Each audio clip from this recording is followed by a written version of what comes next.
which means Florence Villeminot joins us. Good morning, on set. Cyril. Florence, we haven't done this in a while, but it's time to take a look at the French press. You've been reading, of course, French news. You're starting with Le Figaro this morning, focusing on the international community trying to fight the destruction of heritage sites in Syria and Iraq, with a new one being possibly targeted soon. Absolutely. We keep seeing this very impressive footage of Islamic State group militants destroying these ancient artifacts. So Le Figaro takes a closer look at how the Islamic State group is plundering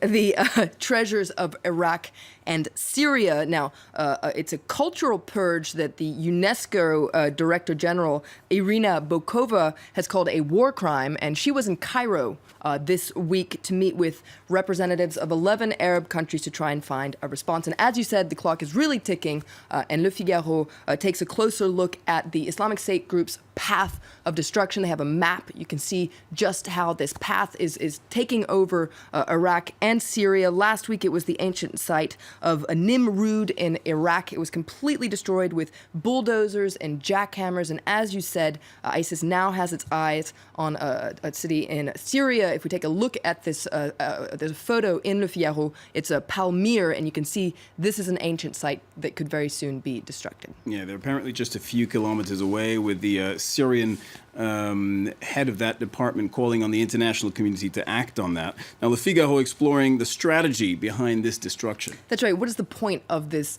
cultural bloodbath, as Le Figaro is calling it today? Well, Le Figaro says the Islamic State group destroys these ancient sites to erase all traces of the path so that it can impose its own ideology, and that's why they're always keen to film scenes of this destruction. It's a show of force, according to Le Figaro. But pillaging on such an industrial level, as Le Figaro says, also funds a lot of their activities. And this is a hidden side that they don't show as much. It's a very lucrative activity. Because they sell the artifacts? That's right. The smaller artifacts they can ship out of Syria and Iraq and sell them for a lot of money on the black market, and business is really booming. Le Figaro has some pretty astonishing figures. In the U.S. alone, imports of objects coming from Syria that are more than 100 years old went up 133% between 2012 and 2013, and that figure is rising. It's really this black market of ancient artifacts that is going to be the target of these UNESCO representatives, etc. That's really where they hope to be able to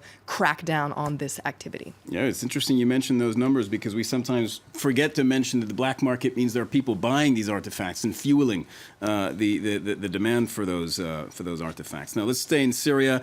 French daily Libération focusing on the political situation in the capital, Damascus. Analysts say the clock could be ticking for President Bashar al-Assad. That's right. Libération on its front page says that cracks are starting to appear in Bashar al-Assad's regime. The Syrian leader can feel the winds of change, according to Libération. Libération goes so far as to say that there is an atmosphere that the end is nigh in the capital. So what has changed? Well, there's been I do feel that this is something that's been said before. We've been saying this for such a long time. Why are we saying it now? Well, the Syrian regime has suffered a string of very serious military defeats, including in March, they lost the city of Idlib. This was a very symbolic city. In fact, Libération here has a map, and you can see that the white bits are the bits of Syria that are still in regime control. So you can see it's not very much minority there. of the country then. That's right. And so Libération says that the string of military defeats has really lowered morale within the ranks.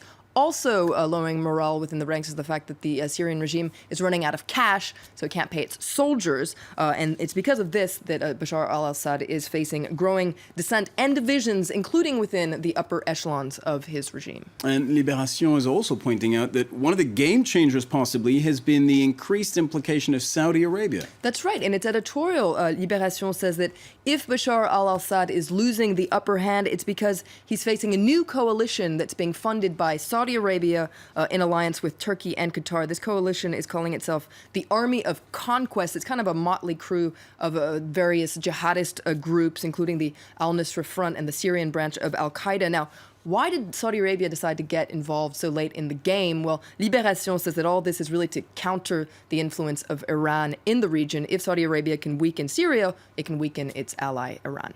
All right, let's look at what the French papers are saying about Burundi. Also a big story, of course, in the French press. That's right. Now, a lot of confusion about just what's going on. I just pulled out one article from Le Parisien. It talks about instability and chaos in Burundi, and also how this crisis in Burundi has really stirred up tensions between Hutus and Tutsis. And you can see here Le Parisien saying that it's a threat to the whole region, so the Great Lake region. And finally, a word about French bread, and French bread not here, but in Asia. In Asia, exactly. France is very famous for its bread.